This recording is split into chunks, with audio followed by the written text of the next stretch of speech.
Are you ready for the MCU to get a lot bigger? The Marvels hits theaters on November 10th, and there's a lot to be excited for. We've got all the details on the Marvels.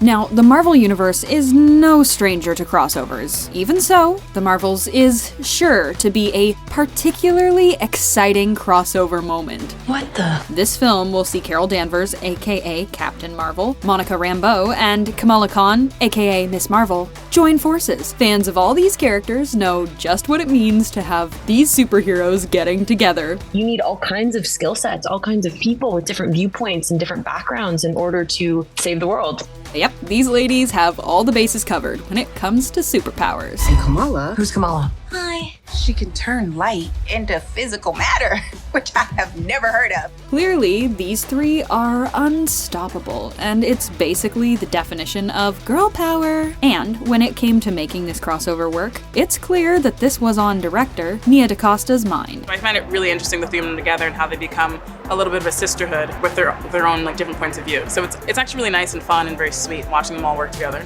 This crossover is gonna bring together some seriously big heroes, and together they're gonna use teamwork to save the world. I think it's an incredible metaphor with this of learning how to be in a team, and also the very clear example that no one person can do it all. The world does not become a better place by one person, certainly not one lady. These heroes are used to being the leading lady, but in this movie, there's no I in team, and it's easy to see why that can be such a good thing. I didn't have to carry all of it, and I think that's part of what the journey is for Carol in this. Is to change the world, it can never just be on one person. It takes everybody to play their part, and that's a huge part of what this story is about. We can only imagine just how well these three are gonna work together, no matter who they're up against. You realize that you need a lot of different people with special skill sets to come in and help get the job done.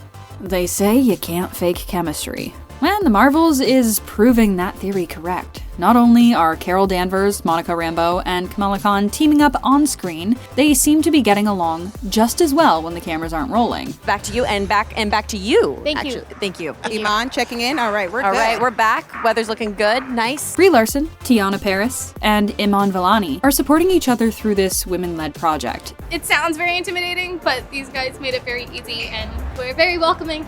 Yeah.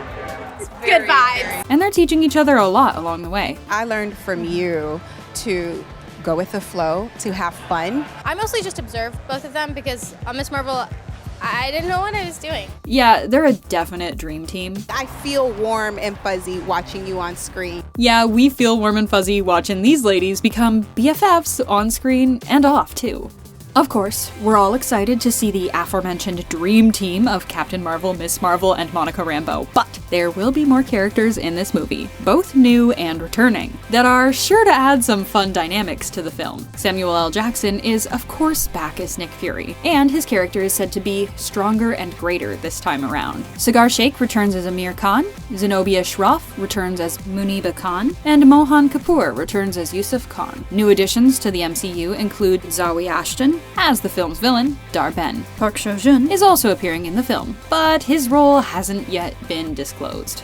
Teamwork and girl power may be the stars of the Marvels, but like the rest of the Marvel movies out there, this film would be nothing without the incredible stunts. And while cast bonding on this set seemed to be easy, the stunts were not so easy. Movements aren't that difficult, but it's doing it for 12-hour days repetitively. That's you're using muscles that you didn't even know existed. Luckily, these three are old pros by now. For Captain Marvel, it was just being strong was such a huge part for me, because I was going from not being an active person at all to being active, and then was now it's when you think about it, if you could fly or even just hover, would you walk?